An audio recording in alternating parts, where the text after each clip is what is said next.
are ready for chapter 12. And the title of this chapter is, Might I Have a Bit of Earth? Mary ran so fast that she was rather out of breath when she had reached her room. Her hair was ruffled on her forehead, and her cheeks were bright pink. Her dinner was waiting on the table, and Martha was waiting near it. "They's a bit late," she said. "Where's thou been?" "I've seen Dickon," said Mary. "I've seen Dickon." "I knew he'd come," said Martha exultantly. "How dost thou like him?" I think he's beautiful," said Mary in a determined voice. Martha looked rather taken aback, but she looked pleased too. "Well," she said, "he's the best lad as ever was born, but us never thought him was handsome. His nose turns up too much."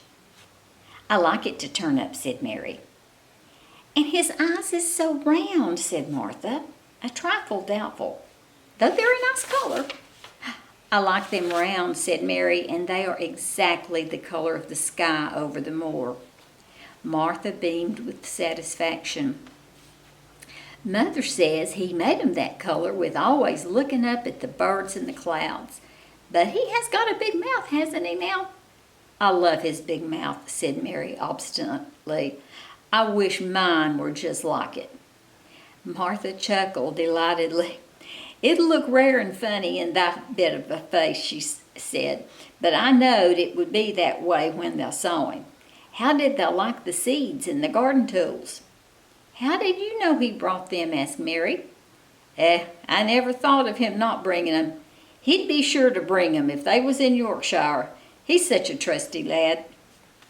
Mary was afraid that she might begin to ask difficult questions, but she didn't. She was very much interested in the seeds and the gardening tools, and there was only one moment when Mary was frightened. This was when she began to ask where the flowers were to be planted. "Who did thou ask about it?" she inquired.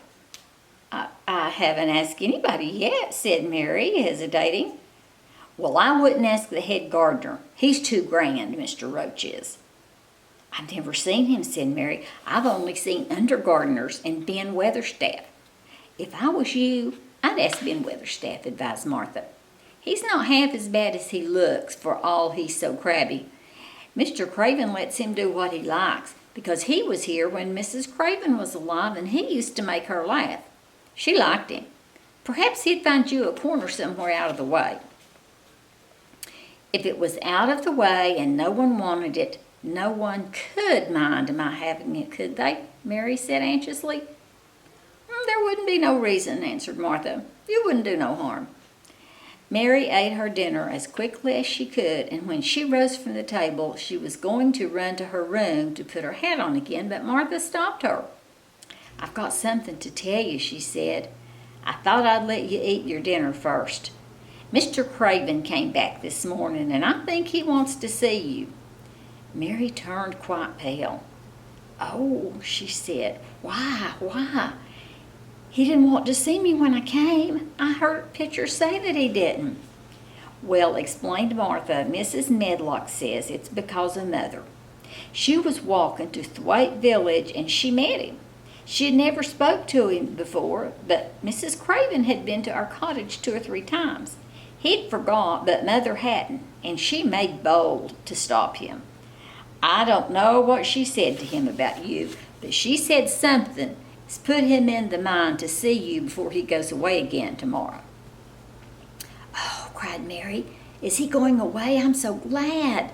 "He's going for a long time. He may not come back till autumn or winter. He's going to travel in foreign places. He's always doing that." "Oh, I'm so glad," said Mary thankfully. "If he didn't come back until winter or even autumn, there would be time to watch the secret garden come alive. Even if he found out then and took it away from her, she would have had that much at least. When do you think he'll want to see?" She didn't finish the sentence because the door opened, and Mrs. Medlock walked in. She had on her best black dressing cap, and her collar was fastened with a large brooch with a picture of a man's face on it. It was a colored photograph of Mr. Medlock, who had died years ago, and she always wore it when she was dressed up. She looked nervous and excited. "Your hair's rough," she said quickly. "Go and brush it. Martha, help her to slip into her best dress. Mr. Craven sent me to bring her to him in his study." All the pink left Mary's cheeks. Her heart began to thump, and she felt herself changing into a stiff, plain, silent child again. She didn't even answer Mrs. Medlock, but turned and walked into her bedroom, followed by Martha. She said nothing while her dress was changed and her hair brushed, and after she was quite tidy, she followed Miss Medlock down the corridors in silence. What was there for her to say? She was obliged to go and see Mr. Craven, and he wouldn't like her, and she wouldn't like him. She knew what he would think of her. She was taken to a part of the house she had not been in before. At last Mrs. Medlock knocked on the door, and when someone said, "Come in," they entered the room together. A man was sitting in an armchair before the fire, and Mrs. Medlock spoke to him. "This is Miss Mary, sir," she said. "You can go and leave her here. I'll ring for you when I want you to take her away," said Mr. Craven. When she went out and closed the door, Mary could only stand waiting, a plain little thing, twisting her thin hands together. She could see that the man in the chair was not so much a hunchback as a man with high, crooked shoulders, and he had black hair streaked with white. He turned his head over his high shoulders and spoke to her. "Come here," he said. Mary went to him. He was not ugly.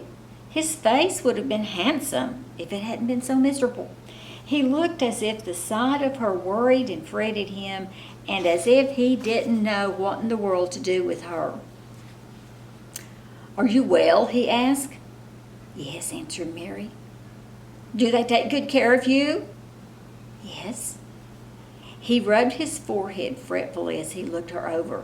"You're very thin," he said. "I'm getting fatter," Mary answered in what she knew was her stiffest way. What an unhappy face he had. His black eyes seemed as if they scarcely saw her and as if they were seeing something else, and he could hardly keep his thoughts upon her. "I forgot about you," he said. "How could I remember you? I intended to send you a governess or a nurse or someone of that sort, but I forgot." "Please," began Mary, "please." Then the lump in her throat choked her. What do you want to say?" he asked. I'm too big for a nurse," said Mary, "and please don't make me have a governess yet." He rubbed his forehead again and stared at her. "That was what the Sowerby woman said," he muttered absent-mindedly. Then Mary gathered a scrap of courage. Is she Martha's mother?" she stammered. "Yes, I think so." "She knows about children," said Mary. "She has 12. She knows." He seemed to rouse himself. "What do you want to do?" "I want to play out of doors," Mary answered, hoping that her voice didn't tremble.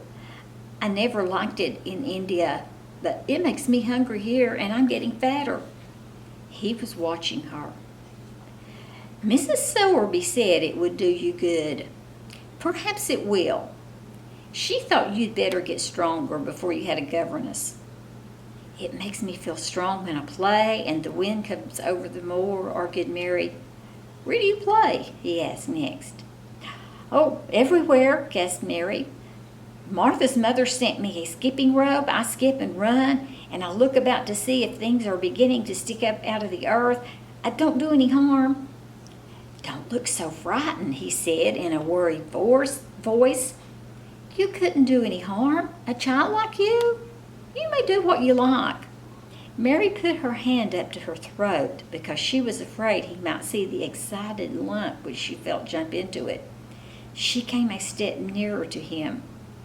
"May I?" she asked. Her anxious little face seemed to worry him more than ever. "Don't look so frightened," he exclaimed. "Of course you may. I'm your guardian, though I'm a poor one for any child.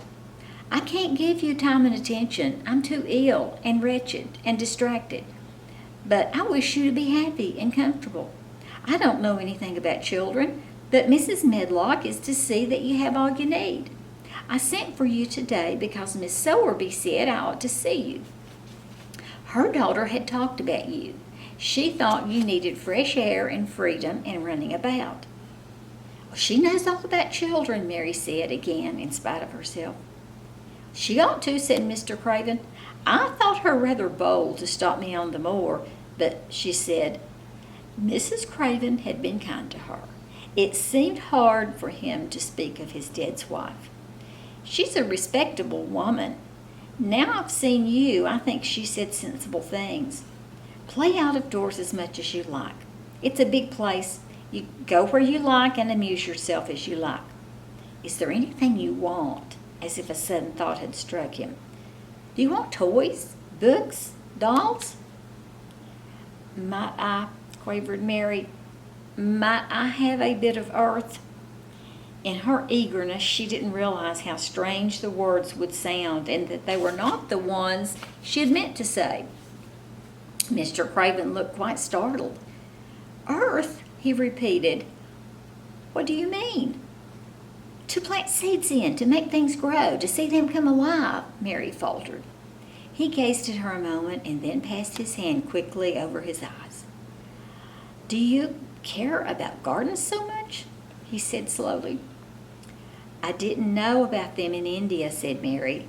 I was always ill and tired, and it was too hot. I sometimes made little beds in the sand and stuck flowers in them, but here it's different. Mr. Craven got up and began to walk slowly across the room. A bit of earth, he said to himself, and Mary thought that somehow she must have reminded him of something. When he stopped and spoke to her, his dark eyes looked almost soft and kind. You can have as much earth as you want, he said. You remind me of someone else who loved the earth and things that grow. When you see a bit of earth you want, he said, with something like a smile, take it, child, and make it come alive. May I take it from anywhere if it's not wanted? Anywhere, he answered. There, you must go now. I'm tired. He touched the bell to call Miss Medlock. Goodbye. I shall be away all summer. Mrs. Medlock came so quickly that Mary thought she must have been waiting in the corridor. Mrs. Medlock, Mr. Craven said to her, now I've seen the child, I understand what Miss Sowerby meant. She must be less delicate before she begins lessons. Give her simple, healthy food. Let her run wild in the garden. Don't look after her too much. She needs liberty and fresh air and romping about. Mrs. Sowerby is to come and see her now and then, and she may sometimes go to the cottage. Mrs. Medlock looked pleased. She was relieved to hear that she need not look after Mary too much. She had felt her a tiresome charge and had indeed seen as little of her as she dared. In addition to this, she was fond of Martha's mother. Thank you, sir, she said. Susan Sowerby and me went to school together, and she's as sensible and good-hearted a woman as you'd find in a day's walk. I never had any children myself, and she's had 12, and there never was healthier or better ones. Miss Mary can get no harm from them. I'd always take Susan Sowerby's advice about children myself. She's what you might call healthy-minded, if you understand me. I do understand, Mr. Craven answered. Take Miss Mary away now and send Pitcher to me. When Mrs. Medlock left her at the end of her own corridor, Mary flew back to her room. She found Martha waiting there. Martha had, in fact, hurried back after she'd removed the dinner service. I can have my garden, cried Mary. I may have it where I like. I am not going to have a governess for a long time. Your mother's coming to see me, and I may go to your cottage. He says a little girl like me could not do any harm, and I may do what I like, anywhere. Hey, said Martha delightedly, that was nice of him, wasn't it? Martha, said Mary solemnly, he is really a nice man, only his face is so miserable and his forehead is all drawn together. She ran as quickly as she could to the garden. She had been away much longer than she thought she should, and she knew Dickon would have to set out early on his 5-mile walk. When she slipped through the door under the ivy, she saw he was not working where she had left him. The gardening tools were laid together under a tree. She ran to them, looking all around the place, but there was no Dickon to be seen.